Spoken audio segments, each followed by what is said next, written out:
꼭 알아야 할 어제의 뉴스. 역할과 관여 정도의 다툼의 여지가 있다. 김태효 전 청와대 대외전략비서관의 구속영장을 기각하면서 법원이 밝힌 이유입니다.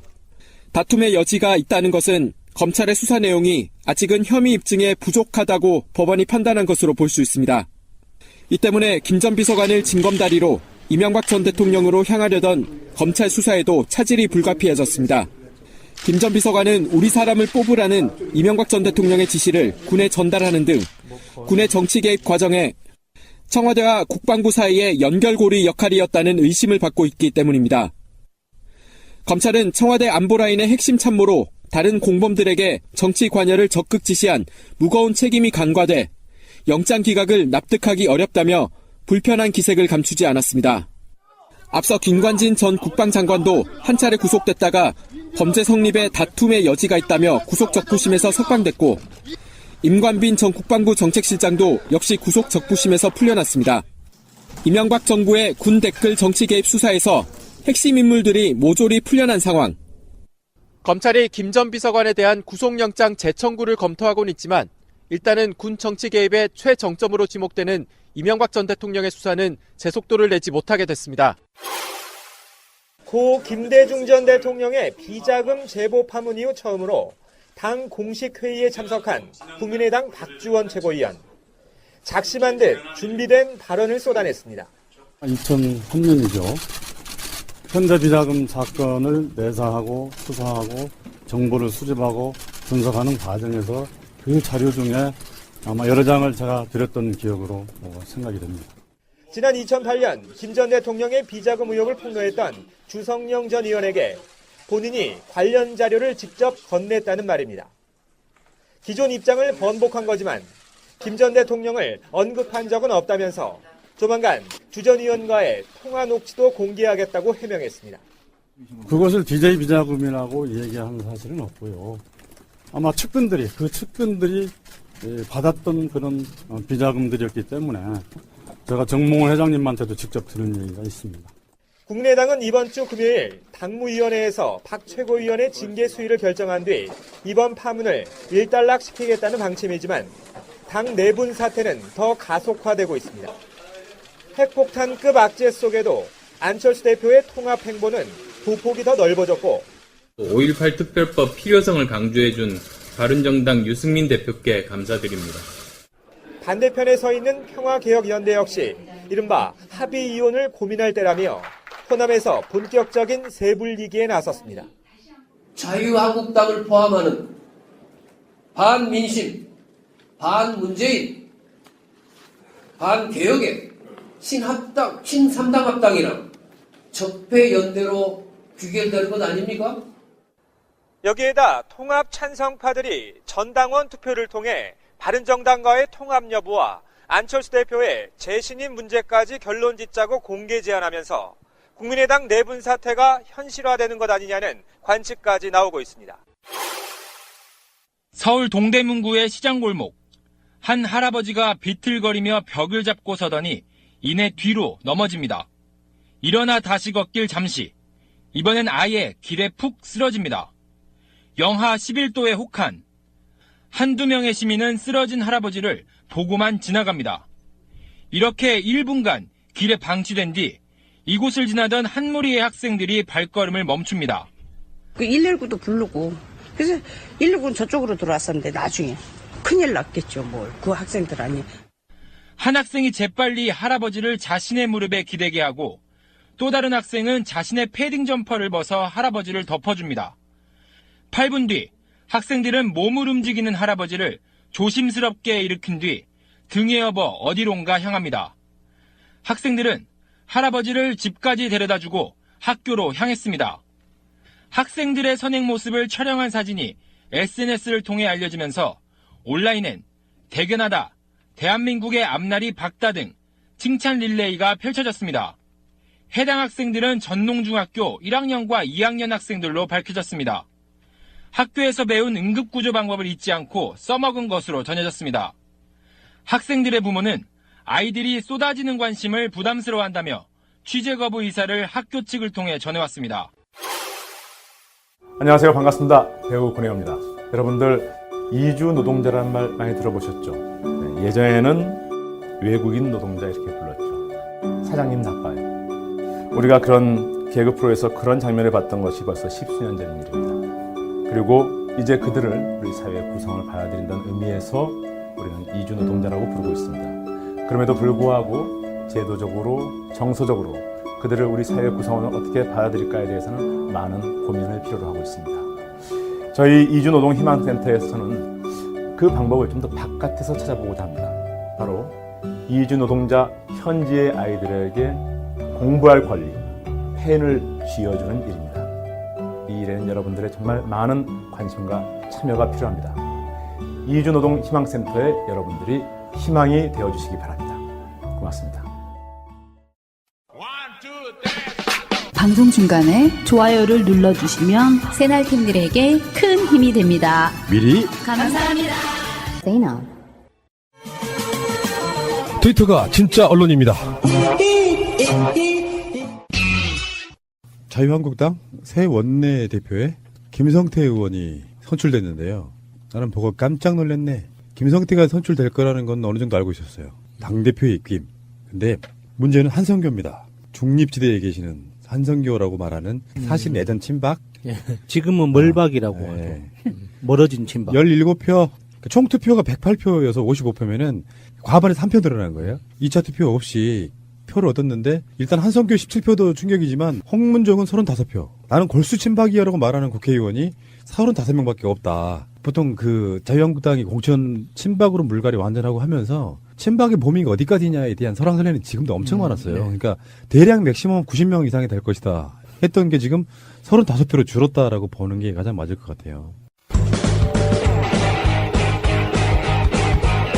제도로서의 민주주의가 흔들리고 구타는 일은 이제 없습니다. 민주주의가 밥이고 밥이 민주주의가 되어야 합니다. 사실 그 친박이냐 아니냐, 뭐 친문, 뭐 친노 이런 걸 규정하는 그 주체 자체가 언론들이잖아요. 그래서 당사자들도 모르는 경우가 많습니다. 내가 친박인가? 내가 친노인가? 그래서 범친박, 범친노 이렇게 부르기도 하잖아요. 그건 말 그대로 모른다는 뜻이에요. 그런데 언론에서는 그 구도를 그려야 하기 때문에 그래야지 그 예쁜 있어 보이는 문장이 나오잖아요. 그래서 억지로 항상 그 표를 만들어서 업데이트 합니다. 매달. 그래서 이제 각 그 신문사들 반장끼리 모여가지고 여기까지가 친박인가? 여기까지가 친노인가? 하면서 계속 이렇게 조정을 하죠. 근데 그 친박의 몰락이라고 우리가 단정 지을 수밖에 없잖아요. 이거의 현상 자체는 어떤 정치적 소신 때문에 모여서 자기들끼리 어떤 굳은 의지를 꺾지 않거나 이런 게 아니고 그냥 역시 자기의 이득을 위한 그룹핑 뭐 이렇게 되다 보니까 금방 이게 와이 됐다는 게 사실 이렇게 좀 이 정도 되면요. 친박이라는 표현 자체를 이제 쓰면 안 돼요. 오히려 친박이 아닌 걸 목표로 뛰는 사람들이 거의 다수라고 보면 35명이 홍문종을 찍었다고 하면요. 이거는 친박 자체가 완벽하게 와해된 사건이라고 저는 보거든요. 그렇죠. 이제부터는 조금 더 혼란스러운 그 자유당의 모습을 볼 수 있을 거라고 생각합니다. 특히나 위험한, 이렇게 위기에 빠진 조직에서 가장 위험한 게 그 선택장애를 가진 리더거든요. 모든 사람들의 의견을 다 수용하면서 어떤 판단도 내리지 못하는 리더가 가장 위험한데 그런 측면에서 봤을 때 저는 김성태 원내대표가 딱 맞는 사람이라고 생각합니다. 그래서 김성태 딱 그 당선 소식을 보고 아싸 잘 됐다라는 생각을 했거든요. 예를 들어서 한성교 의원이나 홍문정 의원은 자기들이 지향하는 바가 분명해요. 그러니까 한성교 의원은 뭐 정치적 명분 이런 것보다 무조건 다 같이 살아남자라는 게 일단 기본적인 스탠스인 거고, 홍문정 의원은 일단 친박의 부활, 그리고 어떻게든 이게 그 개파 이익을 지켜내려고 하는 이런 방향성을 가진 사람인데, 김성태 의원은 나한테 잘해주면 다 좋아. 이런 스타일이거든요. 그래서 자기가 잠깐 착각을 했었죠. 내가 정의롭고 내가 어떤 정치적인 명분에 헌신하는 사람이라는 착각을 잠시 했을 때가 최순실 청문회 과정에서 청문회 위원장 하면서 너무 많은 스포트라이트를 받으면서 자기가 잠시 착각했던 거예요. 내가 정의로운 사람이라고. 그래서 바른정당 갔다가 가보니까 그게 아니거든? 그래서 다시 돌아왔죠. 돌아와서 하다 보니까 배신자라는 이름을 지우기 위해서 열심히 하다 보니까 여기까지 와버린 건데, 김성태는 기본적으로 정치적으로 추구하는 바가 없는 사람이에요. 그냥 나만 잘 되면 되는 거기 때문에 이 지금 자유한국당의 가장 적합한 리더가 그 자리에 간 것 같아요. 축하드립니다. 자, 다음의 발언은 누가 한 것일까요? 홍 지사가 법적인 책임은 피할 수 있을지 몰라도 국민들의 신뢰와 약속을 저버린 대가는 피할 수 없을 것입니다. 국민들은 매우 큰 실망과 분노를 느끼고 있습니다. 국회의원이 사적으로 단돈 10원이라도 이렇게 이용해서는 안 됩니다. 홍 지사는 국민들의 피와 땀이 어린 소중한 세금을 업무가 아닌 다른 용도로 썼다는 것에 대해 국민들이 매우 큰 실망과 분노를 느끼고 있다는 걸 알아야 합니다. 정치인으로서 도덕성에 지울 수 없는 상처가 될 수밖에 없습니다. 김성태 의원이 홍준표 경남지사에게 했던 말입니다. 정치라는 게 참 그런 것 같아요. 막 비판을 하고도 또 친홍이 돼가지고 언제 그랬냐는 식 완장 딱 차고 나면 아 그리고 이 사람들 일성은 왜 이러는 거야? 당선되고 나 일성이 문재인 정권과 싸우겠다잖아. 야당은 다 그렇게 해야 된다고 이제 잘못 배운 거죠. 아, 그러니까 진짜 중요한 건 문재인 정권이 잘 되는 게 아니고 대한민국이란 나라가 잘 돼야 되잖아요. 그렇죠. 국민들한테 어떤 정치가 해줄 수 있는 일이 뭔가가 중요한 거지. 내가 이 정권과 싸우면은 그건 야당이고, 야당을 탄압하면 여당이고, 막 그런 거 아니잖아요. 근데, 아까 제가 말씀드린 것처럼 김성태는 그렇다 쳐. 누가 표현을 이렇게 하더라고. 홍준표와 김성태 조합을 이렇게 말했어. 독고다이 대 독고다이. 그러니까 자기 계보 없고 그냥 돈키호테 식으로 이렇게 좌충우 떠나는 스타일인데, 이 조합도요, 제가 봤을 때는 두 사람 성향상 보면, 언젠가 감정 금방 나빠져서 서로 그냥 욕하고 막 그럴 거예요. 표정들이 되게 웃기더라. 정우택이 이제 원내대표를 내놨잖아요. 근데 자기 쪽 사람이 아니잖아요. 김성태가 되는 것도. 그러니까 사진을 딱 찍는데 정우택 전 원내대표는 표정이 그냥 무표정이야. 홍준표는 헤벨레 하고 웃고 있고.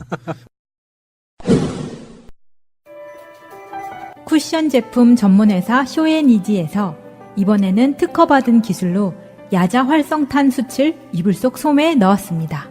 냄새 제거, 습기 제거, 공기 정화 등의 탁월한 효과가 있습니다. 모달은 현재 전체 원단들 중 최고급 원단입니다. 사틴은 면 100% 원단 중 60수 이상으로 이루어진 최고급 원단입니다. 마이크로화이바는 먼지 없는 원단으로 알려진 최고급 합성 원단입니다. 쇼앤이지는 정직하고 노력하는 기업입니다. 쇼앤이지를 검색하세요. 쇼앤이지.com 전화하세요. 사소한 상담도 환영합니다. 02-2038-2190 6살 하늘이 밥을 잘 안 먹어요. 엄마, 그만 먹을래요. 엄마의 걱정은 점점 더해가는데요. 그런데 이때 택배입니다. 연지연 곰탕이 배달됐어요. 직접 도끼로 팬 장작불 위에 한우 사골과 도가니를 가마솥에 한가득 넣고 24시간 끓인 진구. 아, 맛있다. 연지연 곰탕. 조미료 같은 첨가물이 전혀 들어가지 않아 엄마의 기쁨은 더하답니다. 연지연 곰탕은 강화군에서 김포시 방향으로 강화대교 건너자마자 있습니다. 한 그릇에 8,000원입니다. 7팩 이상 무료 배송합니다. 주문 전화는 010-7252-1114. 여보, 우리도 차 한 대 사자. 휴가철에 놀러 한번 제대로 못 갔어. 우리가 돈이 어딨냐? 그리고 딜러들 믿기도 힘들고 말이야. 이번에 새날에서 광고하는 중고차 이야기 한번 가보자. 중고차 이야기? 허위 매물 없는 200% 품질 보증제를 실시하는 곳이래요. 중고차 이야기를 검색하세요. 1666-8546 나는 중고차 이야기에 차 팔러 가야지. 친박 이야기를 잠깐만 좀 더 해봐요. 친박이라는 게 어떤 집단이냐. 다른 방송에서 우리가 이우현 의원 이야기했잖아요. 이우현 의원이 서청원의 오른팔이에요. 친박 대표적인 인물, 그리고 좌장이라고 표현하잖아. 좌장. 그러니까 친박의 대장이 격인 서청원의 오른팔 이우현이에요. 좌장의 좌장이네요. 네, 그렇죠. 그리고 첫 번째 최경환은 지금 사실상 자유한국당이 버렸다 할 정도로 24일, 3일까지 국회에서 그게 처리가 안 되면 24일 날부터는 검찰이 직접 체포할 수 있어요. 네, 바로 체포할 수 있죠. 처음에 나왔던 이야기는 홍준표나 김성태나 자당, 같은 당에 대한 구속영장 처리이기 때문에 우리는 국회 표결에 참석 안 하는 걸로 하겠다라고 했는데 전반적으로 아예 표결 없이 잡아갈 가능성이 높아요. 최경환은 그렇게 됐어. 소청원도 지금 홍준표한테 찌그러뜨림 당하면서 지금 조용하잖아요. 뭐 뭘 까네 마네 뭐 계속 얘기했지만 조용하잖아요. 다음에 윤상현 놀랍더라고요. 윤상현 너무 오랜만에 들어가지고 순간적으로 누구였더라. 윤상현이 누나. 윤상현이 친 홍준표로 갈아탔답니다. 형아. 그리고 김태흠, 이장우 이런 사람들도 마찬가지고, 그러니까 박근혜가 출당되고 나서는 정치권 내에서 목소리를 내기보다는 지역구 내려가서 이제 지방선거 공천 어떻게 할 것인가 뭐 또 이런 식의 그걸 하고 있겠죠. 다음에 이 중에서도 약간 생각 없는 애들, 김진태, 조원진 이런 애들은 언론의 표현에 의하면 좀비화됐다. 그러니까 말도 안 되는 억지를 막 부리지만 사람들이 봤을 때는 약간 좀 모자란 애들로 보는 그런 느낌. 그냥 SNS 소비용이죠. 새가 날아든다는 여러분들의 하트를 먹고 삽니다. 잊지 않으셨죠? 에피소드 제목을 누르고 플레이가 되면 오른쪽 위에 하트를 꾹 눌러주세요. 오늘도 감사합니다. 더 많은 분들이 들을 수 있도록 하트 꼭 눌러주세요. 자, 진짜 중요한 이야기 하나 해야 돼요. 정우택 원내대표가 원내대표를 끝나면 국회 운영위원장 자리가 우리한테 온다라고만 말을 했는데 그게 아니었어. 뭐냐? 20대 국회가 개원할 때 2년 동안 1기가 구성이 되잖아요. 상반기. 그러니까 어떤 안까지 나오고 있냐면 우리는 운영위원장을 못 줘. 그렇게 뽑았으니까 정우택 전 원내대표가 운영위원장을 내년 6월 달까지 하는 게 어때? 못 내놓겠다고 버티고 있어요, 지금. 미친 거 아니에요, 이거 진짜? 아니, 너무 어이가 없어. 아니, 정말 저는 저는 그 언론사에서 실수한 줄 알았어요. 왜냐하면 원내대표한테 자격을 주는 거잖아요. 그렇잖아요. 원내대표 중에서 그 자격을 줘서 하는 건데 원내대표 끝났잖아. 아니, 이걸 김성태를 하자고 밀든지. 이게 정상인 것 같은데. 애매한 법 때문에 그런 건 맞아요. 그러니까 여당이 해왔던 건 관례고 그 당시에 20대 국회의원 총선거 때만 해도 거기가 여당이었으니까 맞는데 그 사이에 바뀌었어, 정권이. 그래서 당장 내놔. 못 줘. 나 임기가 있어. 그래서 지금까지 기다려준 거 아니에요. 그렇죠. 홍준표가 집에 갖다 준 돈. 그 원내대책비가 국회 운영위원장 하면서 받은 특수활동비예요. 맞아요. 지금까지 그거를 정우택 씨께서 잘 쓰고 계셨는데 지금 방법이 그때 뽑혔으니까 어차피 정우택도 현역 의원이고 그래서 뽑힌 운영위원장이니 정우택이 자유한국당 원내대표가 아니라도 운영위원장 자리를 그대로 맡고 더불어민주당, 국민의당, 자유한국당의 원내대표들이 그 밑에서 내년 6월까지는 가야 되지 않겠어? 이거예요. 그건 누구 동네 학생회 가서 하고 그런 거는 아니, 국회잖아요. 국회. 난 이런 걸 보면서 정말 대한민국 국회의 수준을 알 수가 있을 것 같아요. 국회 수준이라고 하지 마요. 자유당의 수준이에요. 아니, 이거는 자유당뿐이 아니에요. 대한민국 국회의원 300명의 수준을 알 수 있어요. 왜냐하면 국회의 가장 기본적인 임무가 뭡니까? 입법기관이잖아요. 회계감시도 하지만 국가재정감시도 하고 예산 처리도 하지만 입법기능이거든요. 최고의 임무가. 그런데 자기들 내부의 어떤 이런 자리 하나, 규칙 하나 정하는 거를 제대로 명확하게 입법을 안 해놨어. 그런 게 대한민국 국회의원들이에요. 이거는 여야가 필요 없어요. 도대체가 국회의원들의 수준이라는 게 우원식 원내대표부터 다 얘기할게요. 국회의장부터 시작해가지고 저 밑에 자유한국당 찌끄레기까지 해가지고 300명이 똑같아. 공범이야. 이거는 이런 식으로 국회를 운영하면 안 돼요. 그러면서 지들이 무슨 이원 집정부제를 하겠다고? 이게 개풀 뜯어먹는 소리 하고 있어요. 우리 민정수석 잘한다.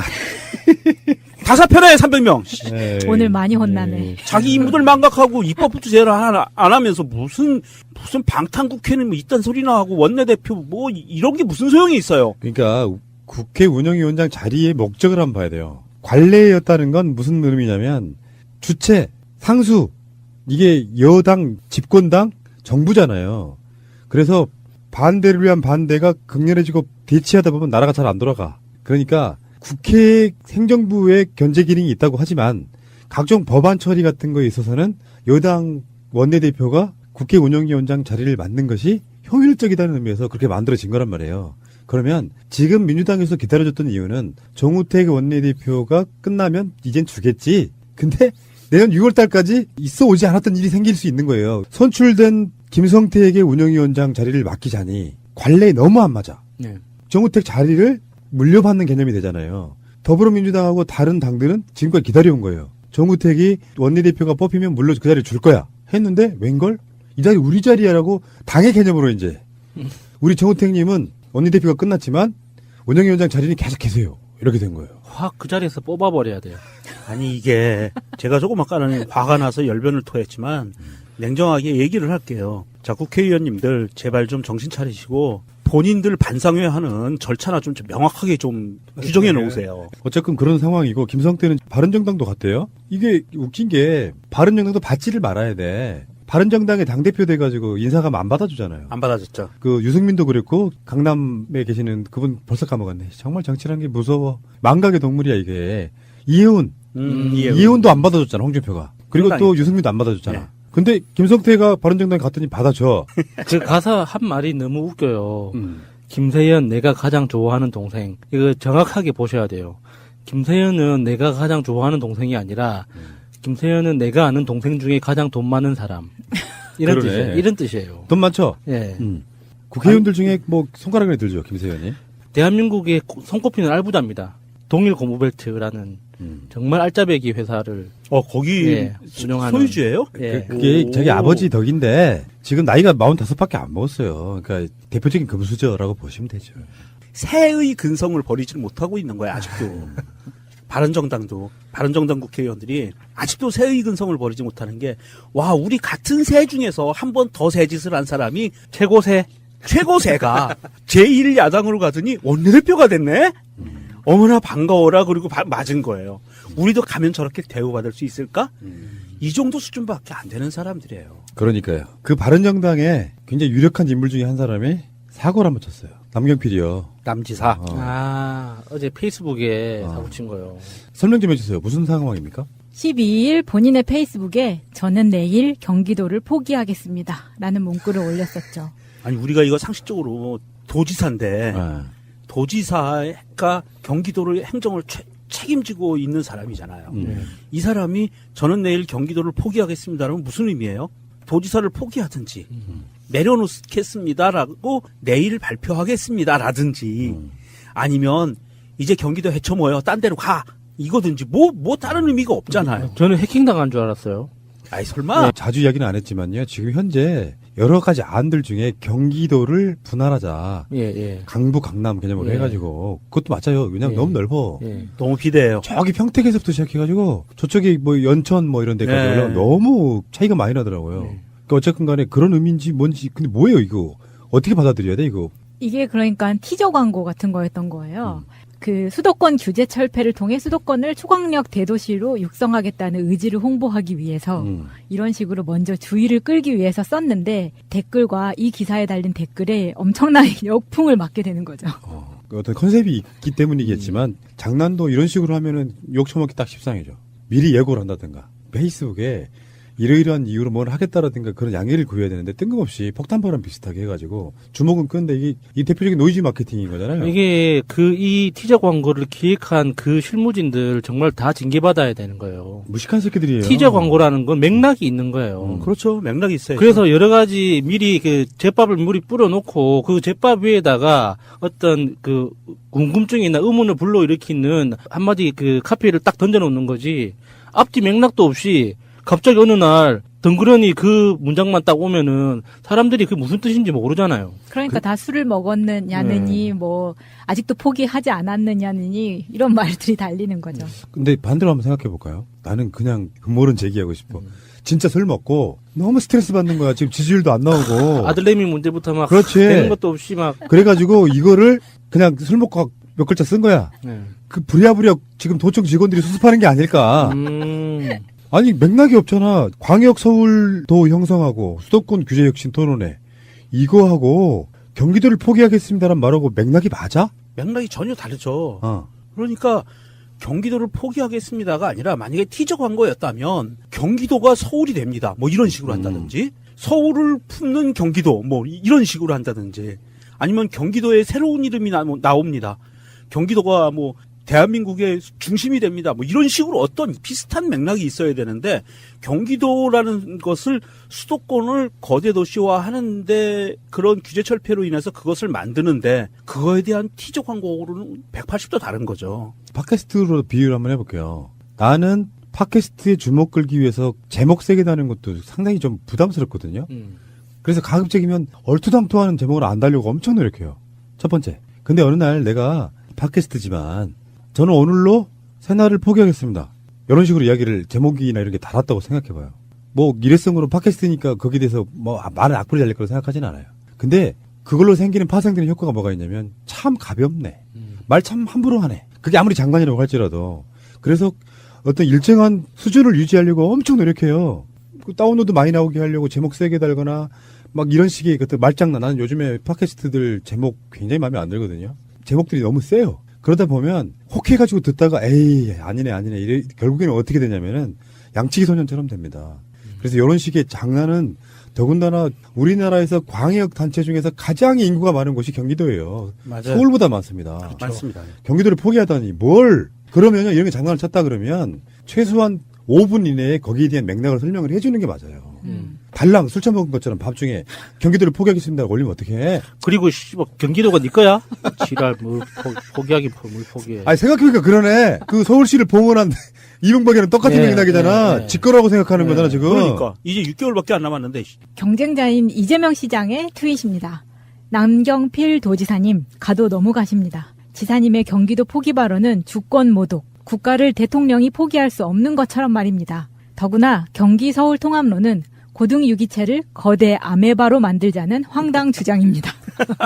아, 고등 유기체를 거대 아메바로. 그러니까 이게 요거네요. 그 제목도 보니까 광역 서울도, 그러니까 서울 자체가 같이 어우러지는 하나의 서울처럼 보이는, 결국에는 서울 자체하고 유기적으로 좋게 표현하면 융합한다는 거예요. 듣다 보니까 이거 또 딱 일본을 따라 하려고 하는 거네요. 우리가 일본의 수도가 그 동경이죠.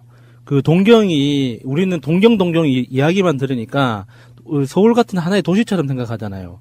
근데 일본에서의 동경은 일종의 지자체의 개념이에요.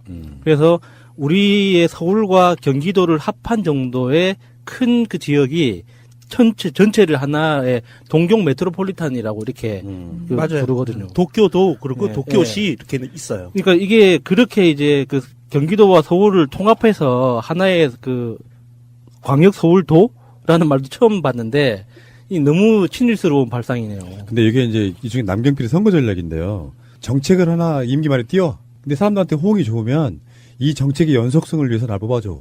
요 시스템으로 가는 거거든요. 근데 내가 봤을 때는 이재명 시장의 말이 맞습니다. 서로 간에 구분을 지어줘서 교통 같은 건 좋아지지만 차별화가 돼야지. 그게 일종의. 알겠습니다. 이렇게 서울의 위성도시화 되겠다는. 차라리 그냥 경기도를 세로 방향으로 잘라서 경기 동도, 경기 서도 이렇게 나누는 게 나을 것 같아요. 남도 북도로 해야지. 경기 남도. 안 돼요. 북도. 왜요? 경기 남도 북도 하면 남도는 우리 민주당이나 진보 성향의 도지사가 나오지만 북도는 영원히 자유당 도지사가 나와요. 그래서 안 돼. 세로로 자르자고? 그렇죠. 세로로 잘라요. 똑똑하신 분이야. 게리맨더링 될 뻔했네. 게리맨더링의 천재, 나는. 아이고, 알겠습니다. 여기까지. 이야, 파파메이드 이거 참 좋네. 냉장고와 차 안에서 정말 냄새가 안 나네? 이거 어떻게 이럴 수가 있지? 원리는 간단해요. 냄새를 냄새로 덮는 게 아니라 냄새를 미네랄 성분으로 아예 없애는 기술이에요. 파파메이드를 한 다음에 향기 좋은 방향제를 넣으면 상쾌해져요. 향수를 뿌리기 전에 세수부터 하는 원리죠. 오, 이거 대박인데? 이 사장님 돈 좀 벌어야겠다. 네이버가 주관하는 창업성장 프로그램에서 획기적인 기술력으로 상도 받았고 특허도 냈습니다. 모두 여러분 덕분입니다. 고맙습니다. papaMade.kr 또는 파파메이드를 검색하세요. 여보, 무슨 술을 이렇게 많이 먹었어요? 콩나물국 끓이는 것도 이제 지쳤어요. 내가 지금 성과평가에 진급에 야근에 술 안 먹게 생겼어? 나가! 그래서 비아바이오텍이 개발했습니다. 이제부터는 이너피스 릴렉스 프로젝트를 하십시오. 간에 피로물질이 생기는 이유와 그런 물질을 어떻게 하면 잘 배출할 수 있을까 연구하던 끝에 간 재생활동 시간이 숙면 시 최대 효과를 나타낸다는 것을 알아냈습니다. 잠이 보약입니다. 숙취 해소와 숙면 그리고 릴렉스 일석삼조 이너피스 잠을 잔다는 뜻의 ZZZ 릴렉스.com. 와, 좋은데? 자네 당이라며? 당하면 생각나는 식품 있지 않아? 묘주. 오호, 잘하는데 여주는 천연 인슐린이라는 별명을 갖고 있어. 그 여주를 주원료로 제주 조리대, 양파, 귀리, 보리, 뽕잎 등을 배합해서 만든 당 스마트백을 먹어봐. 당을 유지하는데 도움을 준다는 뜻이라는데 당 스마트백. 국내산 재료를 사용하여 만들었습니다. 건강을 위한 명인의 손길, 명인 힐링푸드를 검색하세요. 1588-6452. 현재 홈페이지 신규 가입 시 현금처럼 사용 가능한 포인트 5,000점을 드리고 있습니다. 정권 연장을 위한 싱크탱크 31번째 시간입니다. 자, 오늘 나오신 분들 소개해드리겠습니다. 이상구 복지국가 소사이어티 운영위원장님. 예, 반갑습니다. 이상구입니다. 자, 이상희 공동대표님.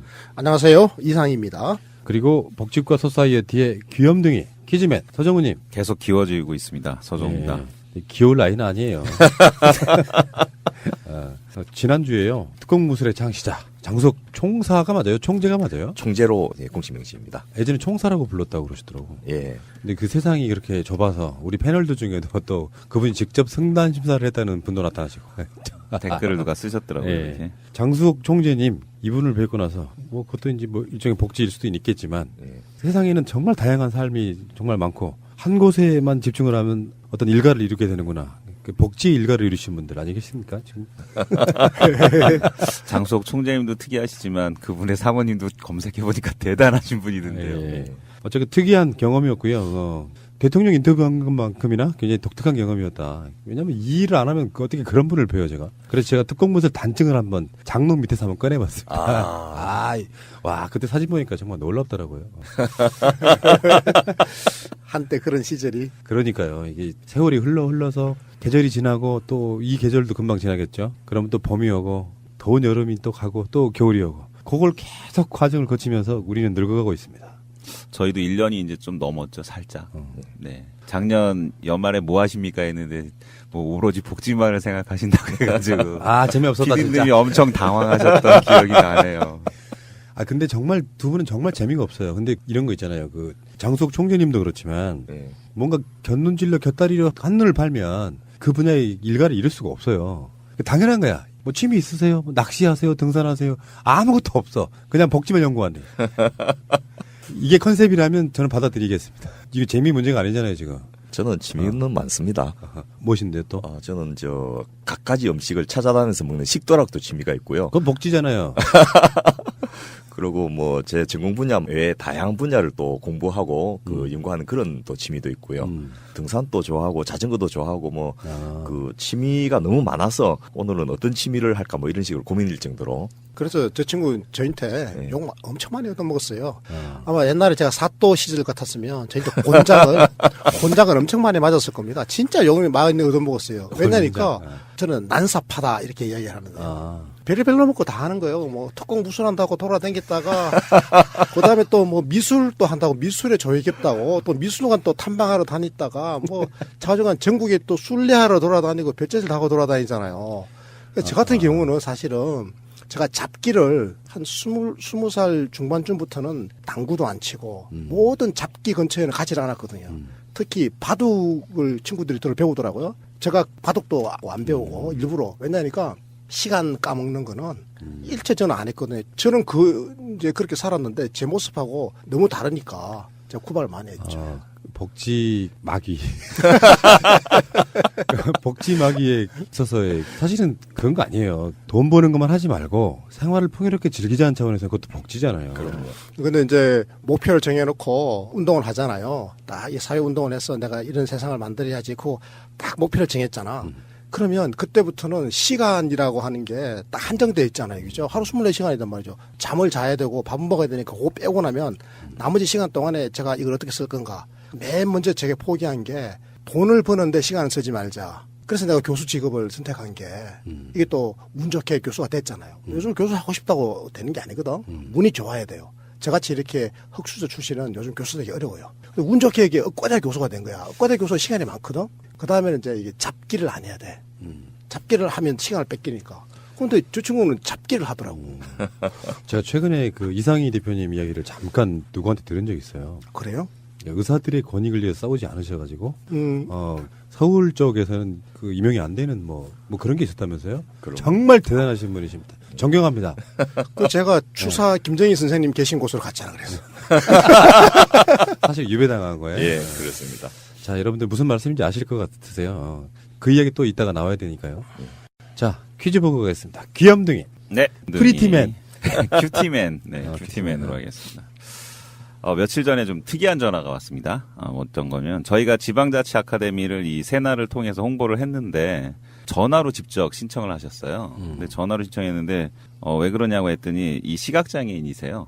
시각장애인께서 신청을 하셨고 본인의 이력을 좀 설명을 하시더라고요. 그래서 태어날 때부터 이제 시각장애인이 아니고 어떻게 지내다가 사고로 실명을 하게 됐다고 그러더라고요.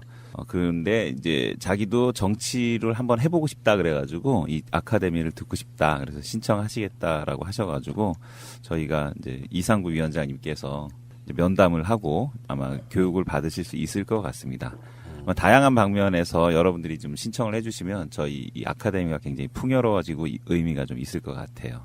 장애인이든 여성이든 노인이든 청소년이든 저는 적극적으로 정치에 참여해서 한번 자기가 원하는 뜻을 펴보기를 바라고 그것을 위해 필요하다면 저희가 자금을 주서라도 아카데미에 참여시켜서 같이 공부를 하도록 하겠습니다. 와, 멋있다. 근래 들은 말 중에 제일 멋있어요. 그러니까 기존의 사회적 약자들이 정치 주체로 전면에 나서도록 우리 복지가 소사이티가 지원하겠다라고 하는 말이잖아요. 그렇습니다. 아, 멋있어. 스웨덴 같은 경우는 국회의원들이 법대 출신들이 대부분이 아니라 다 각 직능별 아니면 어느 사회 각 분야에 있는 사람들이 다 줄줄이 이제 국회의원이 되더라고요. 그러면 참 좋을 텐데 저희 나라도. 예, 지난주 퀴즈 말씀드리겠습니다. 지난주 퀴즈 합기도의 한 분파와 국손도의 호흡법이 합쳐져 탄생한 무술. 그래서 정답은 1번 특공 무술입니다.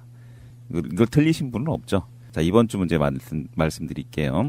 건강보험 하나로 국민운동본부에서 같이 활동하는 전문가 중 한 분인 김종명 선생이 기존의 보험사들의 환급률을 분석하여 발표한 자료를 보면 정말 충격적입니다. 여기서 이제 환급률이라는 건 실손보험만 생각하시면 되겠습니다. 자, 매달 약 1만 원의 보험료를 낼 경우 에이스 화재보험은 환급률이 2,080원, 라이나 생명은 3,140원, 흥국생명은 4,400원을 돌려받을 수 있는 걸로 분석이 되었습니다. 로또의 환급률이 대략 5,000원 정도인데 그리고 슬롯머신이 7,500원인데 비해서 생명보험 회사들의 환급률은 거의 사기에 해당하는 수준이지요. 반면 국민건강보험의 경우 사용자 부담금과 국고지원금이 있어서 본인이 보험료를 약 10,000원 정도 낼 경우 훨씬 더 많이 돌려받는 것으로 분석되었습니다. 돌려받는 금액은 얼마일까요? 1번 5,000원, 2번 10,000원, 3번 16,800원, 4번 어린이 대공원. 끝에 원자로 끝나서 맞춰봤습니다. 아주 좋은 문제. 힌트 안 드려도 될 것 같고요. 굉장히 중요한 문제라고 저는 생각을 하고요. 다른 모든 보험들은 운영비가 굉장히 많이 들어가죠. 엄청나게 많은 사람들이 보험을 가입하기 위해서 움직이기 때문에 움직이는데 국민건강보험은 국가가 전체적으로 하기 때문에 운영비가 굉장히 저렴한 거죠. 거기다 국가 지원까지 나오기 때문에 국민건강보험이 가장 좋다는 말씀입니다. 그래서 문제 중에서 이제 생명보험뿐만 아니라 손해보험도 마찬가지고요. 요즘 이제 아침 방송 같은 거 할 때 중간중간에 공익 방송으로 보험 사기에 대해서 현직 검사가 직접 나와서 이제 그걸 근절을 하자라는 캠페인을 하는데 그걸 들으면서 물론 그 자체는 옳은 거죠. 그런데 또 한 측면에서는 국가가 나서서 거대한 사기는 못 고치면서 이 조그만 서민들의 실손보험 타먹는 이런 부분을 가지고 저렇게 다그치는구나. 어떻게 보면 보험회사들의 거대한 사기를 국가 공권력이 도와주는 그런 형태의 측면도 있다는 생각이 들어서 마음이 참 안타깝더라고요. 물론 그 해당 검사님은 그런 의도를 하신 건 아니고 현행법에 따라서 하긴 하지만은 구조적으로 거의 환급률 20-30% 선에 불과한 이런 것들은 그대로 놔두면서 조금 푼돈으로 이렇게 생계형으로 하는 그런 분을 사기로 이제 몰아넣고 이런 것들도 있다 보니까 물론 범법행위는 안 되겠지만은 이상훈 선생님 그거는요 검사니까 검사가 법적으로 자기 일을 한 거고요. 우리 분야 방금 말씀하신 것처럼 민간 의료보험에 가입해가지고 우리 국민들이 엄청나게 많은 돈을 지금 보험회사에다가 갖다 바치고 있는 꼴이잖아요. 이 국민건강보험 하나로 해결하면 국민들의 삶살이가 아주 좋아지고 돈을 버는 일인데 이 문제는 누가 해결할 수 있느냐? 이 문제는 정치인들이 해결하는 거죠. 예, 그 이야기는 또 이따가 다시 나올 것 같습니다. 자, 잠시 후에 다시 오겠습니다.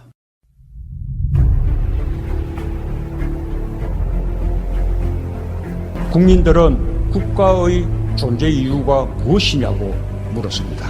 어려울 때 국가가 든든하게 지켜주고 있다는 믿음을 주어야 합니다. 그것이 국가의 존재 이유입니다. 지난 주말에 의사들이 모여서 문재인 케어 반대, 물론 뭐 디테일한 내용은 좀 이렇게까지 말씀드릴 수는 없겠지만 그 이야기를 했었고요. 우리가 이미 이제 이런 걸 예견하고 예전에도 문재인 케어와 의사 뭐 이런 부분들의 이야기를 했었고요. 근데 또 이슈가 되고 나니까 이분들이 참을 수 없다. 사실 그 문재인 케어의 기한자들이라고 할 수 있는 분들이 있고 또 이분들이 의사분들이기 때문에 대체 그분들이 하는 말이 맞는지 틀리는지. 근데 저희들도 이제 의사분들, 그러니까 두 분 없이 방송을 한번 해봤어요. 예, 제가 들었습니다. 근데 부족할 수밖에 없죠. 큰 맥락은 잡고 있다 이렇게 말씀드리고. 그렇습니다. 예. 근데 지금 두 분도 의사시고요. 의사분들이 그분들 주최 측 추산 3만 명, 그리고 어떤 보도는 7천, 어떤 보도는 10,000 이렇게 나오는데 제가 마지막에 그런 질문을 하고 그 방송 끝냈던 것 같은데 그분들이 다 진짜 의사였을까요? 아닙니다. 그 의사들의 참석률이 굉장히 저조했습니다. 그래서 이제 병원의 뭐 직원들 그리고 가족들까지 다 오셨고 주로 또 연세 많은 분들이 또 이제 많이 오셨고 그래서 대체적으로 보면 이제 흥행은 이제 성공하지 못했죠.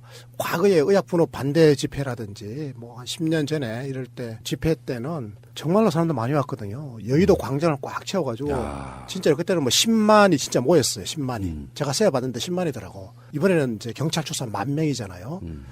그래서 문재인 대통령의 지지도가 워낙 높으니까 문재인 케어의 또 정당성이 워낙 높으니까 아마 의료계에서도 동원하기가 쉽지가 않았던 것 같아요. 그러니까 언론들의 반응도 그 사람들의 목소리를 전한다기보다는 뒷부분에 리포팅을 할 때 대부분의 국민들은 좋게 보고 있지 않다 이런 식으로 이야기가 끝나더라고요. 대부분의 보도들을 다 봤는데 제가 봤을 때는 우리 운영위원장님은 현장에 가셨을 것 같아요. 예. 취재차 가셨을 것 같아요.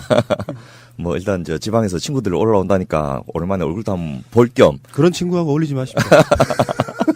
그 미우나 고우나 또 적어도 저 6년 내지 10몇 년을 같이 지내다 보니까 거의 형제같이 되거든요. 그 이게 펄렁거리는데 보니까 동래구 의사회에 있더라고. 예. 혹시 동래구 아닌가 모르겠어요. 부산시 동래구 의사회. 예. 부산시 쪽이 아마 저 제일 먼저 올라왔고 제일 앞자리에 서 있는 걸 제가 봤는데요. 친구들도 같이 만나고 또 도대체 어떤 내용으로 이야기를 하는지 그동안 발표됐던 성명이나 뭐 관련 서류에서는 제가 내용이 좀 이제 이해도 안 되고 좀 답답한 면도 있고 해서 한번 들어봐야 되겠다 싶은 생각도 들고요. 해서 갔더니 또 복지부에서 담당 주무국장님 또 나오셔가지고 제가 만나서 인사도 하고 국장님은 웬일이십니까 하면서 이제 방금 이상희 대표님 말씀하신 대로 의약분업대하고 또 비교를 하시더라고요.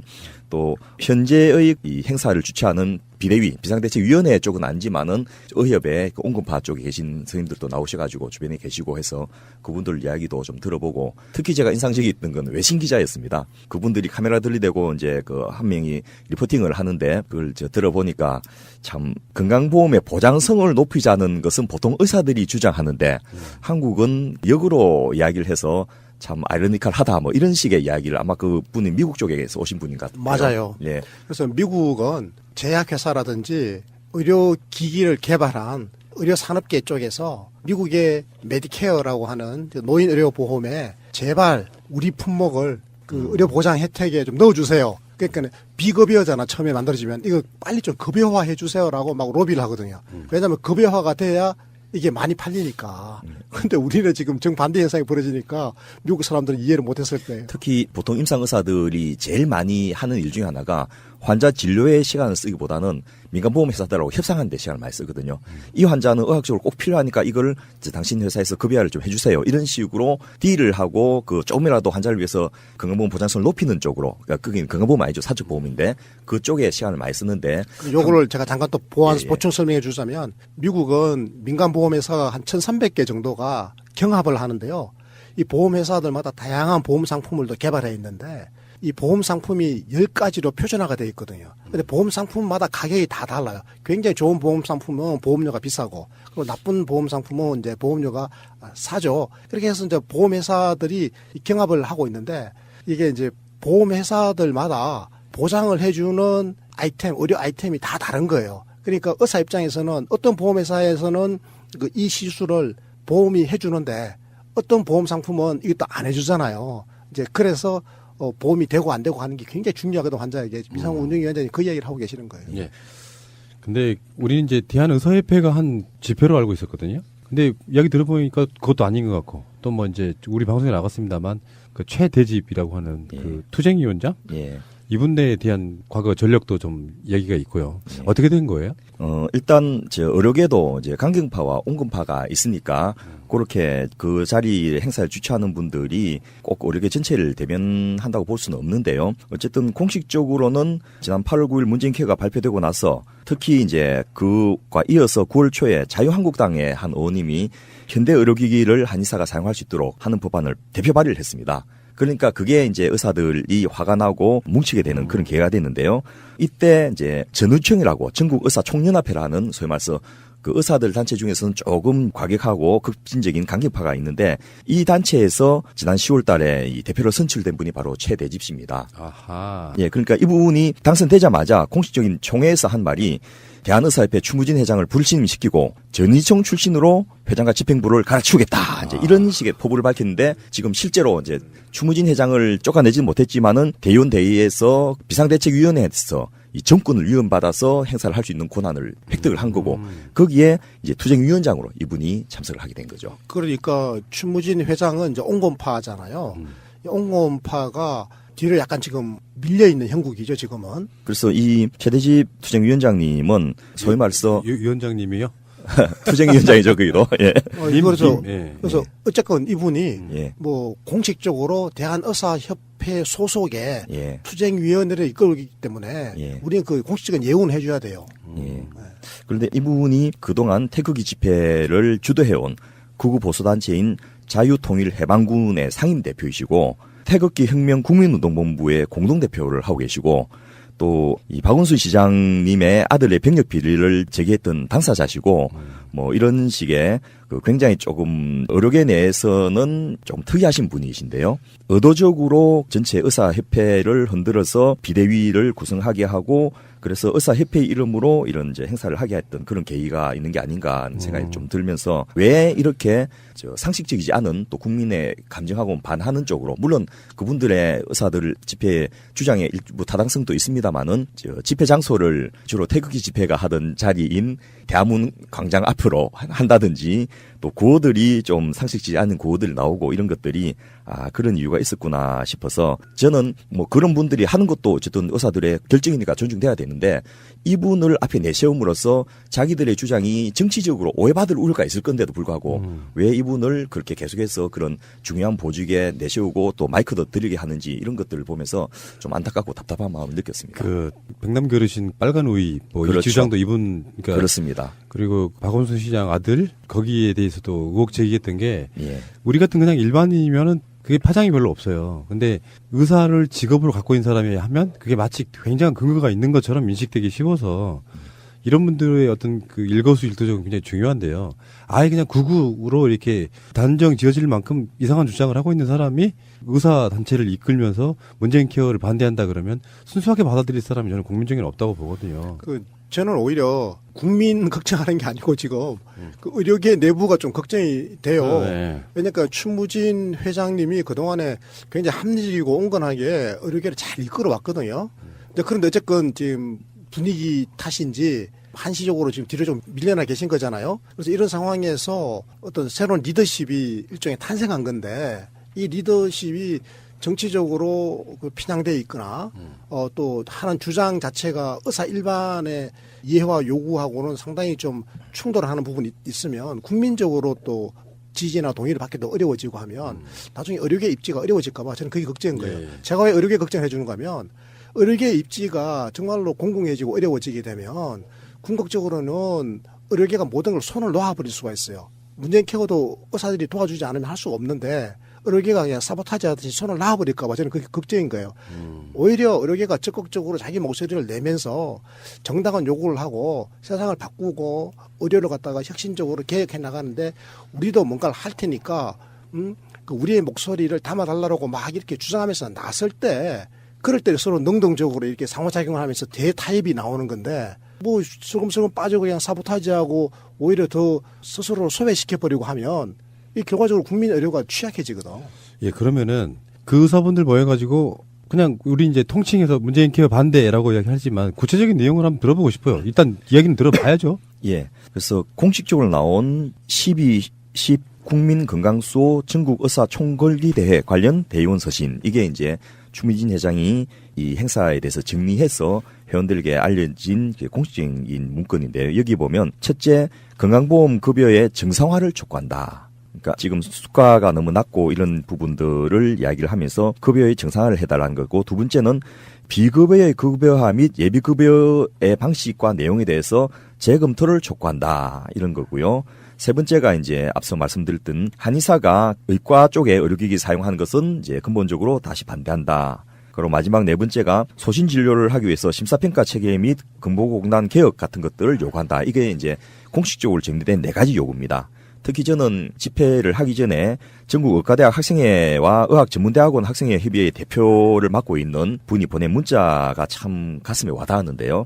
양심적인 진료나 교과서적인 진료를 하기 위해서 나설 수밖에 없다. 이런 식의 저희들을 좀 이해해 주시고 선배님들도 동참해 주십시오. 이런 문자를 보냈는데, 저는 참 답답했던 게 그 후배의 진정성은 인정을 하는데, 문제는 양심적인 진료나 교과서적인 진료를 하려면 거꾸로 문재인 케어를 빨리 제대로 해 주십시오라고 요구하는 것이 옳은데, 아마 어느 분들이 잘못 내용을 전달해가지고 전혀 반대로 이런 것을 오해하고 있지 않겠나, 이런 생각이 들었습니다. 그러니까 이 교과서적인 진료, 양심적인 진료라고 하는 게 원칙대로 하면 제대로 보상받을 수 있고 의료기관도 지속적으로 발전할 수 있는 거 아니겠어요? 그러려면 지금의 비급여 진료라든지 비정상적인 어떤 과잉 진료라든지 이런 거를 안 해도 될 수 있도록 해달라는 거기 때문에 이건 문재인 케어의 취지하고 일치하는 거죠.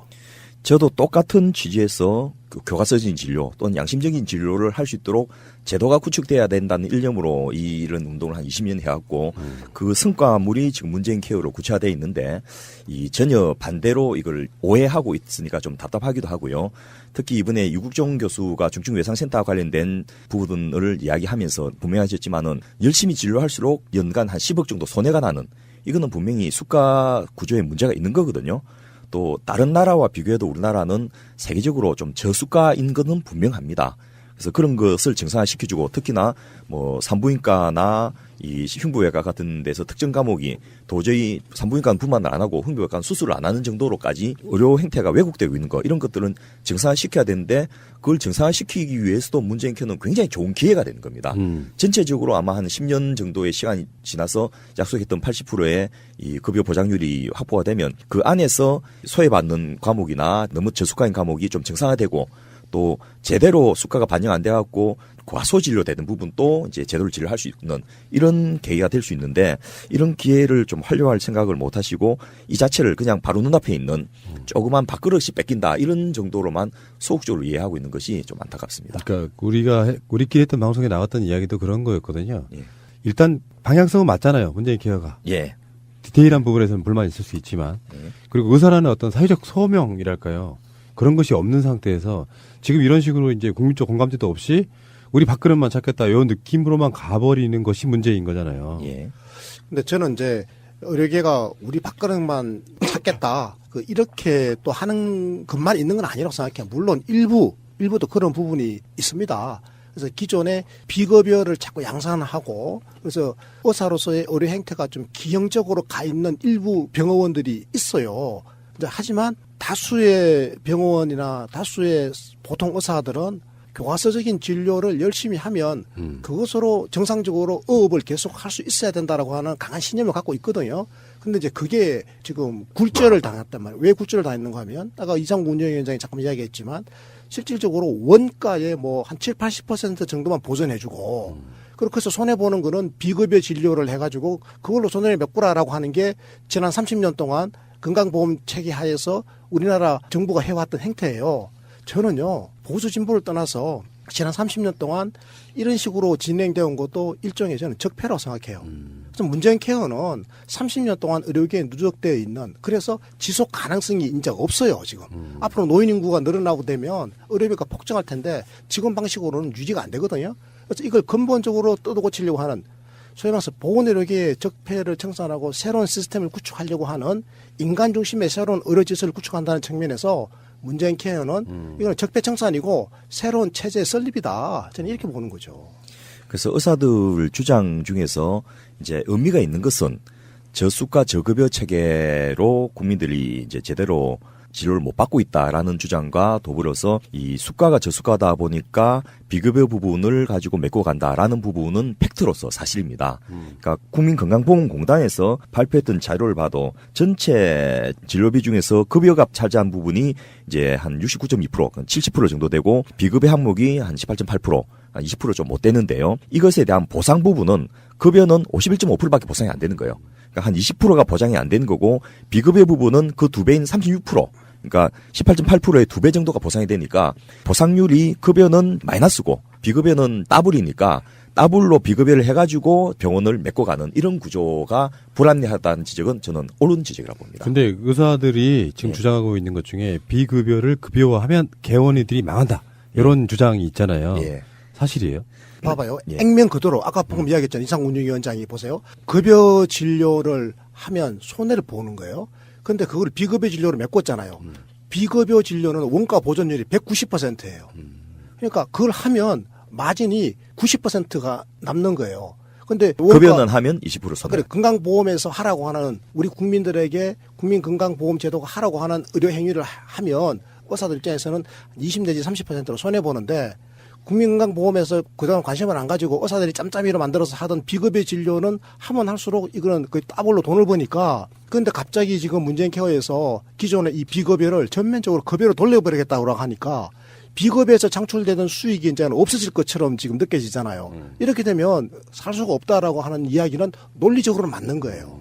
그런데 이 문재인 케어를 만들 때 저희가 분석을 해봤거든요. 그랬더니 예를 들면 일반 병원의 다빈도 상병 중에서 예를 들면 당뇨병, 고혈압, 감기 이런 것들이 1차 의원도 굉장히 다빈도 상병이고 상급 종합병원, 대학병원도 얘가 마찬가지로 다빈도 상병입니다. 그런데 의원에서 감기를 보면 본인 부담금하고 건강보험공단 급여비까지 합쳐서 11,400원이 지출되는데 이 빅포 병원에서 진료를 보면 그 4배인 44,000원이 지출되는 거예요. 빅포 병원이 뭔지 알아요? 우리나라에서 제일 큰 병원이죠. 서울대병원. 예. 그다음에 연세대병원, 삼성, 그다음에 아산 이걸 우리가 빅4라고 그래요. 그러니까 우리나라에서 제일 유명세가 있는 대형 병원 이 빅4라고 하는데 이 병원은 그만큼 단가가 비싸다 이 말이에요.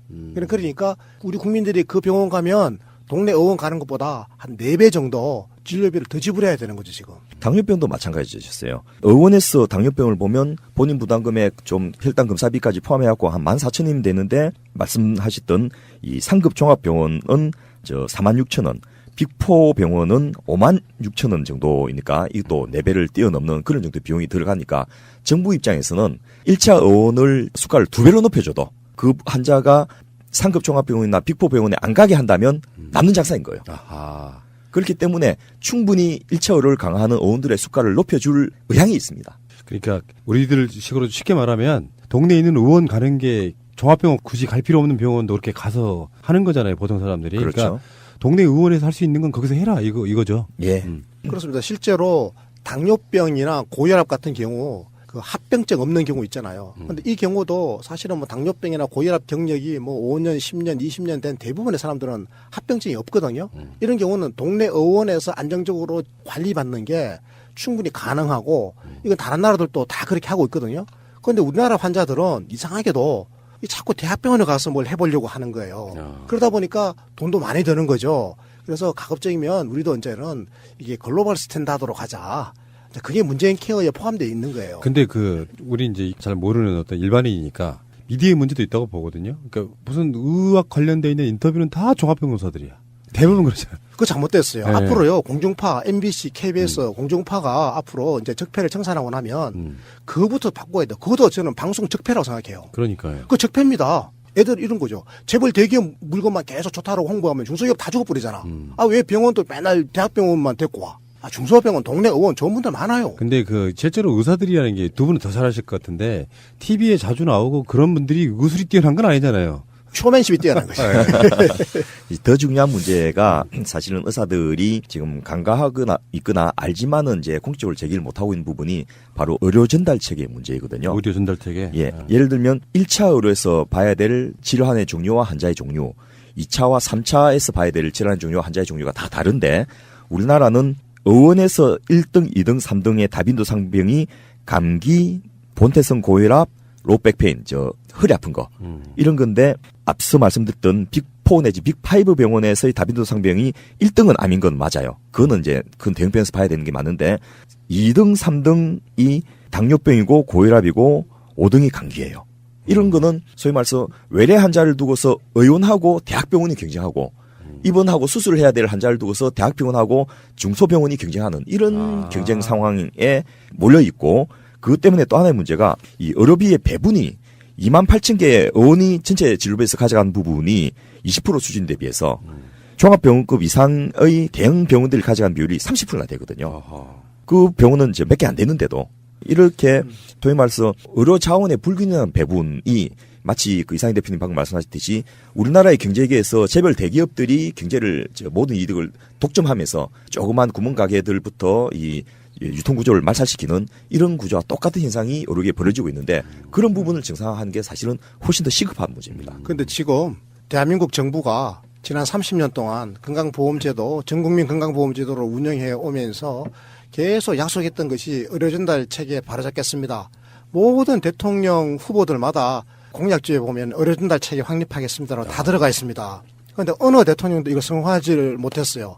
왜냐하니까 이거는요, 재벌 개혁하겠습니다. 그거 재벌 개혁 성공 못했잖아요. 지금 30년 동안. 똑같은 원리입니다. 사실은요, 우리 사회가 소수의 지금 대학병원들, 대형 병원들의 영향력이 너무 압도적으로 작용하고 있으니까 여기에 보통 의사들의 또 소외감도 있어요. 근데 이번에 문재인 케어가 결과적으로는 비급여를 통제하는 건데 그동안에 그나마 그래도 비급여를 먹고 살았는데 이거 못하게 해놓고 오히려 의료전달 체계는 개혁을 안 한 상태로 가게 되면 환자가 대학병원으로 더 빨리 들어갈 텐데 그럼 우리는 다 죽는다 이런 위기감이 있는 게 사실이고 그 위기감이 사실은 투쟁위원회를 만들었는데 사실은 이게 문재인 정부에 대항해서 투쟁하고 싶은 의사들이 많지가 않거든요. 그런 것도 여러 가지가 또 정황이 있습니다. 그래서 저는 이번 이 사안은 지난 30년 동안 우리 역대 정부가 우리 국민과 의료계에게 약속했던 것을 지키지 않았던 업보가 켜켜이 지금 누적되어 있는 부분도 있다라고 하는 걸 제가 말씀드리고 싶은 거예요. 그러니까 집회에 나온 의사들이 주장하는 게 맞는 말이 전혀 없는 것은 아닌데 문제는 이제 그게 전체적으로 왜곡될 수 있는 소지가 있다고 그러는 것이고요. 아까 그 최대집 씨도 그렇지만 정치적으로 이용하려고 하는 거 그 이야기는 이게 정치적이라는 게 단순히 정치권 이야기만 하는 건 아닌 것 같고요. 그렇습니다. 그 이야기는 잠시 후에 다시 오겠습니다. 네. 아, 손 시려워.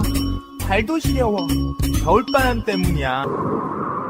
걱정 마세요. 온돌라이프에서 나온 황토 발구들이 있잖아요. 전기열로 황토를 데우는 첨단 기술이니까 전자파 걱정 없고 자동 온도 조절 장치로 화상의 위험도 없습니다. 올겨울에는 전기 난방기로 인한 화재 소식이 들려오지 않기를 바랍니다. 전기료는 전기난로의 10분의 1. 당신의 건강 온도를 지키세요. 찜질 등 다양하게 활용할 수 있습니다. 겨울철 수험생, 직장인, 시장 상인 등에게 필수 제품입니다. 구입 문의는 062-223-3621 네이버 쇼핑에서 발구들을 검색하세요. 자기야, 보험 뭐뭐 들었어? 글쎄, 아는 사람 통해서 몇 개 들었는데 사실 뭔지는 잘 몰라. 마이 보험 체크에 일단 전화해봐. 1800-7917. 내가 든 보험이 나에게 잘 맞는 보험인지 진단해준다고. 물론 추천도 해줘. 그런 곳이 있어? 1800-7917? 나도 그곳에서 진단받고 나에게 꼭 맞는 보험으로 갈아탔지. 아무 보험이나 대충 가입할 것이 아니라 나에게 맞는 보험, 이게 중요하지. 1800-7917 주소창에 한글로 마이보험체크.com을 쳐보세요. 보험은 좋은 것입니다. 필요 없는 보험을 상세한 설계 없이 가입하는 것이 나쁜 것입니다. 우리 꽃님이 역시 똑똑해. 마이보험 체크에서 함께 일하실 분들을 모집합니다. What a wonderful world.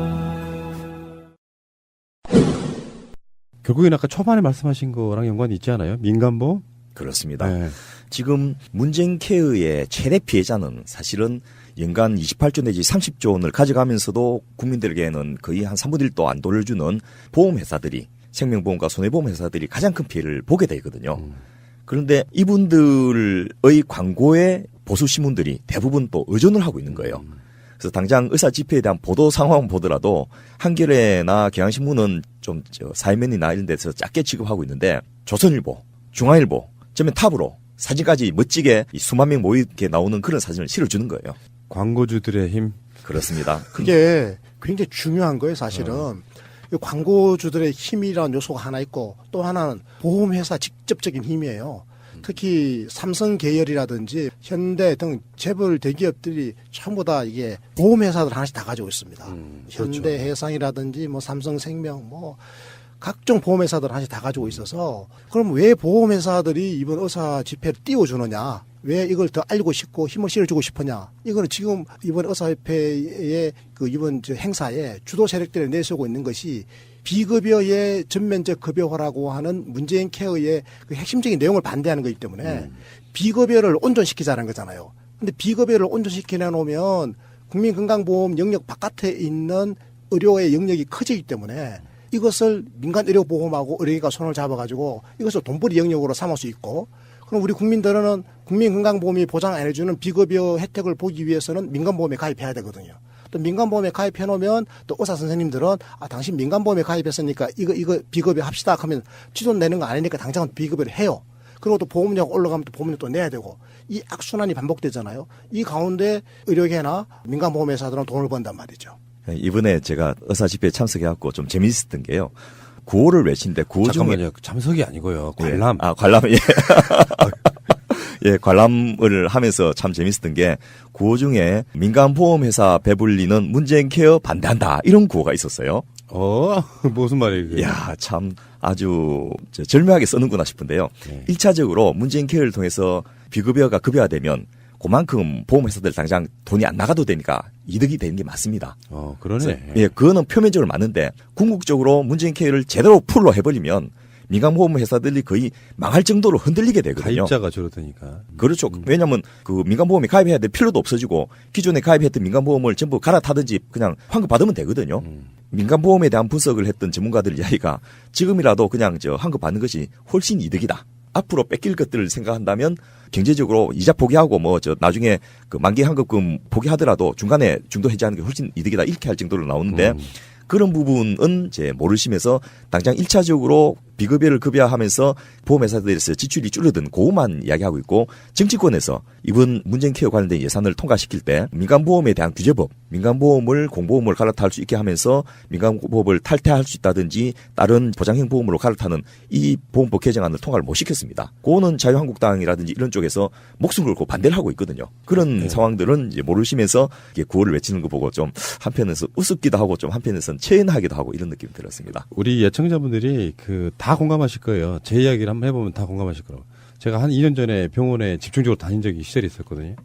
그래서 건강보험에서 이제 뭐 급여해주고 다 그런 항목들이기 때문에 거의 비용은 사실 안 들었다고 보면 되는데 제가 민간보험 들어있는 게 좀 있어요. 제 의지로 들었다기보다는 외부의 요인에 의해서. 근데 거기서 지금 어떤 그걸 뭐라고 하나요? 거기서 지금 내주는 돈들 아직 안 하고 있거든요. 그게 뭐냐면은 건강보험에도 돈 내고 거기도 돈 내고 그러면서 이중적으로 일단 나가는 거 그쪽 혜택을 사실상 받지 못한 상태 이게 좀 뭔가 이상하다 이런 느낌이었었거든요. 궁극적으로 지금 당장은 아니더라도 수년간이 지나고 나면 민간보험들의 필요성이 좀 사라지는 부분 이거를 극렬히 지금 누군가가 들이막고 있다는 이런 흐름이라고 보면 되겠죠. 예, 아까 우리 서정훈 팀장님께서 문제를 내면서도 아주 극명한 예를 인용을 해줬는데요. 다국적 외국 기업들이 한국에 와서 왜 그렇게 장사를 많이 하냐면 한국같이 좋은 시장이 없다는 거예요. 한국에 삼성생명이나 흥국생명이나 교보생명 같은 데에서 하도 적게 환급을 해주니까 그거보다 약간만 더 해줘도 굉장히 좋은 보험이 된다는 거죠. 그런데 본국에서는 도저히 누릴 수 없는 엄청난 수익률을 누리고 있으니까 그 보험개발원이라고 보험회사들이 모여서 만든 그런 연구소가 있는데 거기서 자기들이 주장하는 보험 환급률이 40%입니다. 그러니까 60%는 그냥 자기들 남긴다는 이야기거든요. 물론 그것을 온갖 것으로 부풀려가지고 관리 운영비라든지 예정적립금이라든지 이런 문제로 포장을 하는데 보험회사들이 갖고 있는 건물들이 대부분 우리나라에서 제일 큰 빌딩들이라는 걸 생각하면 왜 보험회사들은 굳이 그렇게 빌딩을 많이 지어야만 할까? 수익률이 너무 크면 이게 세금의 과세 대상이 되지 않습니까? 그래서 건물을 짓는 것으로 비용을 상당 부분 이제 소모를 하고 또 그 비용 들인 건물에서는 임대료 같은 건 또 따로 받아 챙기고 이런 식의 사업 구조가 잔존하고 있는 상황이기 때문에 자기가 만 원 내면 16,800원 돌려받는 이런 건강보험을 가입 안 하면 오히려 바보인 거죠. 좀 비슷한 예인데요. 어떤 모임이 하나 있었어요. 그래서 이제 선입금으로 모임 참석자를 모집을 해요. 그래서 이제 뭐 한 100명 다 모았다. 근데 그때 그 모임의 회장이 하는 말이 다 오실 필요 없어요. 맞습니다. 안 오시는 분들 때문에 우리 회비가 남아돈다고. 뭐 그런 얘기 비슷한 구조인 거잖아요. 그러니까 실제로 보험회사가 가입한 사람들이 다 아프거나 그러면 망할 거예요. 예. 그런 거죠 뭐. 그리고 문재인 케어가 왜 소득주도 성장인지 이것도 국민들이 좀 아셔야 되는데요. 문재인 케어를 통해서 보장성을 확대하면 현재 가입자들 내는 법정 본인 부담금과 비급여 본인 부담금이 줄어드는 부분이 이제 마지막 연차에는 한 14조 원이 넘어갈 거라 보는데 그것도 중요하지만은 현재 소모성으로 반도 못들을 받을 민간보험에 내는 28조 원 내지 30조 원의 연간 해당되는 돈을 안 내도 되도록 한다면 그 가구당 24만 원 1인당 한 10만 원 정도의 매월 지출되는 의료비를 절감해 줄 수 있기 때문에 그만큼 가처분 소득이 많아진다는 것이 문재인 케어가 소득주도 성장에서 중요한 역할을 하는 굉장히 큰 포션이 된다는 겁니다. 그 아까 퀴즈도 나온 이야기지만 좀 정리를 해드리자면 가입자 부담 보험료 대비 보장성 이게 아까 만 원을 냈을 때 국민건강보험은 16,800원이고요. 퀴즈 아까 들으셨던 분들 정확한 답이 이거고요. 다음에 이게 그 만 원 내면 얼마나 돌려주느냐를 봤더니 지금 아까 말씀하신 슬롯머신은 7,500원, 로또는 5,000원, 흥국생명은 4,400원, AI의 생명은 3,500원, 라이나 생명은 3,100원, 에이스화재는 2,800원 이런 식으로 나머지 부분은 다 보험사의 이득인 거잖아요. 그렇습니다. 그러면 정부가 의료기와 협의 없이 문재인 케어를 일방적으로 발표했다. 비급여의 급여화 정책이 실현 불가능하다. 이런 주장을 했다고 해요. 사실입니까? 그것도 전혀 사실이 아닌데요. 다수의 의사들하고 정부가 뭐 직접 상대하면서 협상하거나 이렇게 할 수는 없는 건데 일단 저 의사들도 대선 후보 TV 토론 받지 않습니까? 그걸 통해서 충분히 문재인 후보뿐만 아니고 나머지 그 후보들도 홍준표 후보만 빼고는 전부 다 이런 보장성 강화를 하겠다고 약속을 했어요. 그래서 그런 과정에서 텔비를 바빠서 못 봤다라고 한다면 할 말이 없지만은 충분히 국민에게 알려져 있고 또 그 대통령직 인수위원회에 해당되는 국정기획자문회의에서도 그 수백만 건의 민원 제안을 받았는데 그때도 문재인 케어에 대해서 분명히 의견을 수렴을 했고요. 또 이런 정책을 만드는 과정에서 의료계의 뭐 의사협회뿐만 아니고 여러 직능 단체들을 하고 캠프에 계신 분들이 충분히 협의를 많이 했는데 이제 의사들 입장에서는 왜 우리들하고만 협의하지 않고 간협이라든지 치협이라든지 한협이라든지 이런 쪽하고 협의를 했느냐 뭐 이런 식의 생각이 아닌가 싶은데 일단 문재인 케어는 저 세부적으로 어떻게 하겠다라는 발표가 아직 난 게 없습니다. 그래서 이렇게 하겠다라는 큰 방향을 대통령께서 발표하셨고 이제 담당 주무부처인 보건복지부에서 협상단이 꾸려져 가지고 의사들 단체하고도 협의하고 약사들 단체하고 협의하고 이렇게 진행돼 나갈 겁니다. 그런데 이제 그렇게 공급자 의료계 대표하고 정부가 직접 양자 대화하는 것만으로는 부족해요.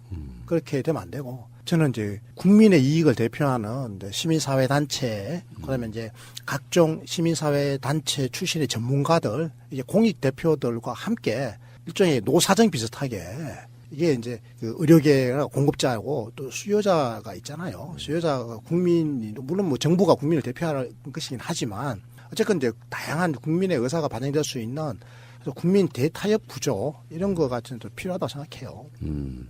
특히 저는 그 의사들 주장 중에서 상당히 설득력이 있는 부분 있거든요.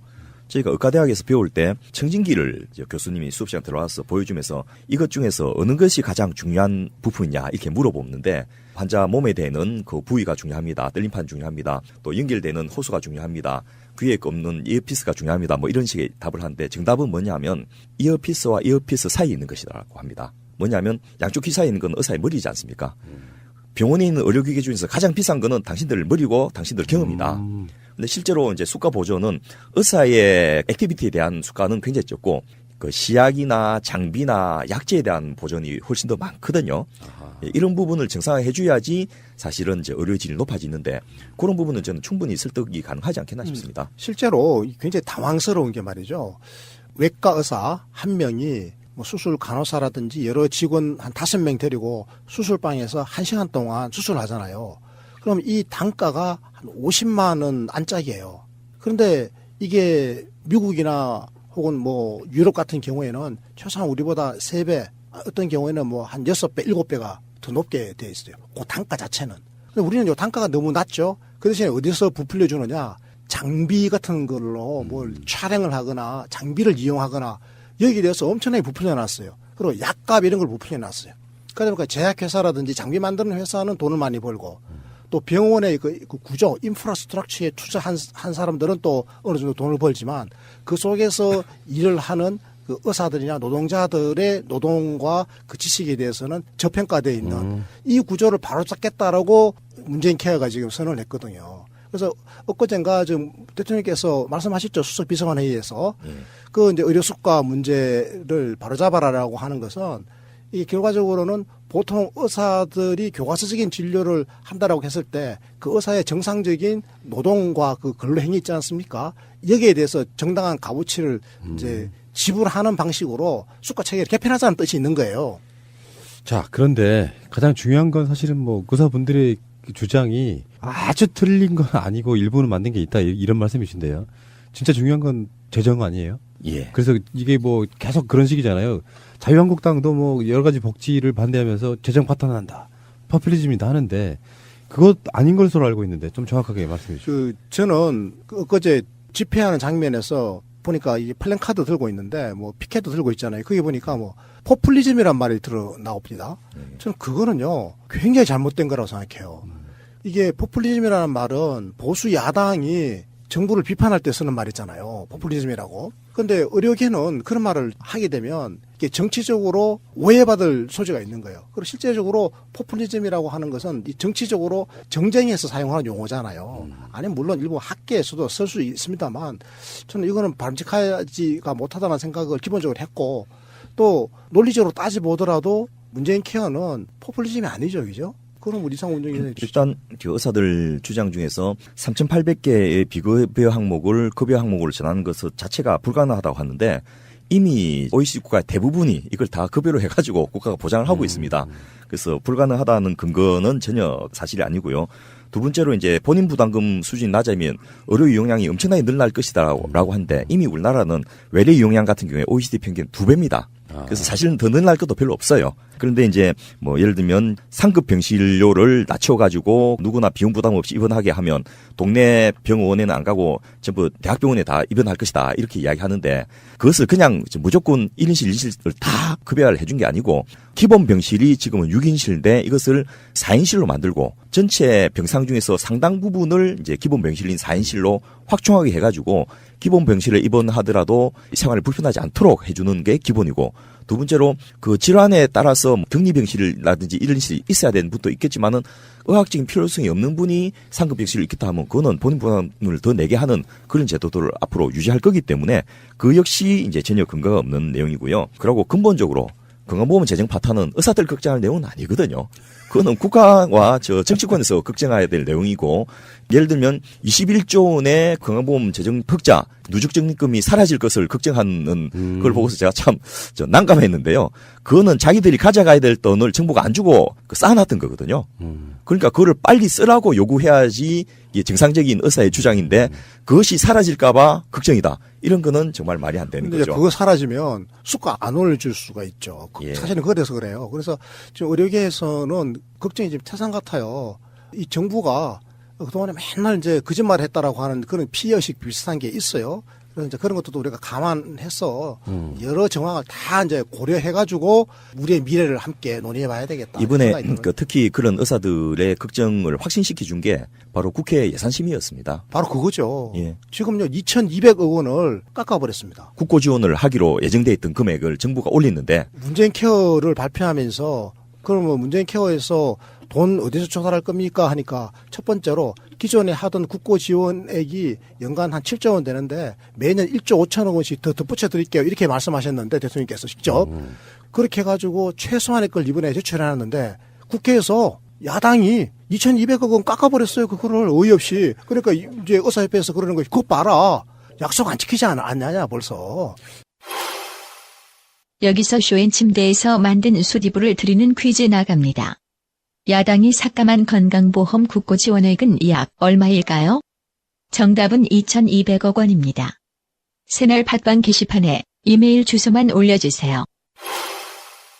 그러면 그 시위를 자유한국당 상사 앞에서 해야죠. 그렇습니다. 그러고 한의사 의료기기 사용도 저는 뭐 필요하다면 포용해 줄 수 있다고 생각하지만은 그것을 제출을 한 대표 발의의원도 자유한국당 의원인데 그걸 왜 현 정부에 대해서 비판하는 건지 모르겠어요. 참, 어떤 디테일에 있어서는 그분들이 말이 맞는 것도 있을 거고, 문제점이 없는 건 아니나, 문재인 케어라고 하는 어떤 큰 틀에서 봤을 때는 사실상 의사들도 망하지 않고, 국민들도 행복한, 그분들이 그 피켓이 좀 실소가 나왔는데, 의사가 행복해야 환자가 행복하다. 틀린 말은 아닐 수 있는데요. 본인들이 갖고 있는 그런 생각들이 결론적으로 그 집회는 본인들의 이득을 위한 집회구나라는 것을 그냥 보여준 것 같은 그런 느낌이었고요.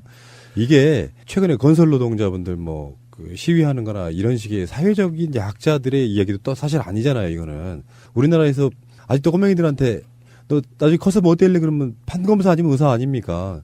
그런 분들이 조금만이라도 좀 더 내려놓을 수 있는 부분이 좀 있다면 훨씬 더 이렇게 더불어가는 사회가 좀 될 거라는 생각이 좀 드는데요. 그런데 대통령께서 이번에 의사들 집회에 대해서 참 참을성이 많은 분이시기도 하지만은 너무 그 마음이 너럽지 않겠나 이런 생각도 드는데 의료계의 목소리에 충분히 귀를 기울일 것이다. 이제 이렇게 공식적으로 발언을 해주셨거든요. 그래서 이 건강보험 보장성 강화의 핵심은 의학적으로 필요한 모든 치료를 건강보험으로 해결하자는 것이지 의사들을 힘들게 한다든지 깎아버리자 이런 것이 아니라는 원칙을 분명히 밝혔고 또 제가 그 자리에 온 복지부의 주무국장님하고도 이제 그런 부분 충분히 논의해서 이 문재인 케어의 내용이 방향이 왜 나왔고 무엇을 목적으로 하는지 이런 것을 보신다면 조금은 안심을 하시고 또 실제로 문제가 되는 앞서 저희가 말씀드렸던 의료 전달 체계라든지 이런 부분을 정상화하는 계기로 쓸 수 있는 이런 거로 하면 좋지 않겠나 싶고요. 궁금하면 물어보세요. 그 만든 사람들한테 물어보면 이게 어떻게 진행될 것인가를 알 수가 있거든요. 물론 제가 지금 현직에 있으면서 그런 걸 직접 집행하는 쪽은 아니지만은 계속해서 그런 정부나 정당이나 또 정치권을 자문하고 지원하는 역할을 하고 있기 때문에 저는 그런 것은 정말 자신 있게 좀 말씀을 드릴 수가 있다고 봅니다. 저는 이번 그 의료계 집회를 계기로 해가지고 의료계도 사실 그동안에 뭔가 이게 쌓여 있는 게 많을 거예요, 불만이. 그런 거를 다 털어놨으면 좋겠습니다. 아예 공론의 장에 다 내놓고 우리 국민들도 이제 궁금한 거 있거나 우리 국민들도 의료계에 불만이 왜 없겠어요.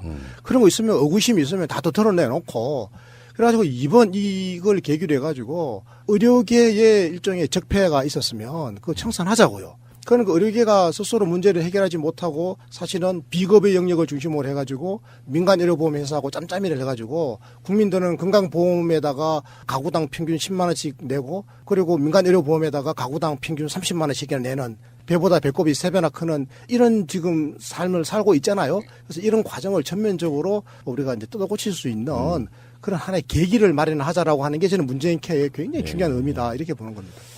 뭐든지 극단적으로 갈 건 아니고요. 그게 의사분들이 좌파냐 우파냐 이런 게 중요한 건 아니고 결론적으로 사회라는 것이 존재하고요. 거기에 공존하려고 할 때 의사라는 직업은 굉장히 중요한 직업들 중에 하나라고 보는데 그분들이 대승적으로 다 양보해라 이런 건 아니고 대승적으로 의료가 갖는 의사의 사회적 역할이 무엇인가도 한번 생각해 보실 필요가 있지 않았을까 생각해요. 의사들의 이익만을 위해서 일하지 않았기 때문에 서울에서 교수를 못 하셨다는 이상희 교수님. 그래서 존경할 수밖에 없죠, 진짜. 제주 살기 좋습니다. 전화위복. 예. 좋습니다. 문재인 케어에 대한 그 의사분들의 이야기 전적으로 정부 편만 들지 않았습니다. 그분들이 어떤 요구하고 있는지 들어봤고요. 이런 고쳐야 되겠구나 생각이 들었고. 자, 좋은 시간이었고요. 다음 주 이 시간에 또 뵙겠습니다. 고맙습니다. 감사합니다. 네, 감사합니다. 결혼 기념일이라고 남편이 꽃을 사왔더라고. 행복하겠다 언니. 차라리 돈으로 주지. 먹을 수도 없고 나중에 버리기도 힘들고 말이야. 그러나 마음을 전할 때 꽃보다 좋은 것은 없습니다. 인생에 있어서 돈이 전부는 아닙니다. 꽃은 기쁨과 슬픔을 함께합니다. 새가 날아든다와 연대하는 전국 꽃배달 자미원 꽃집 010-3608-7576 여보 고마워.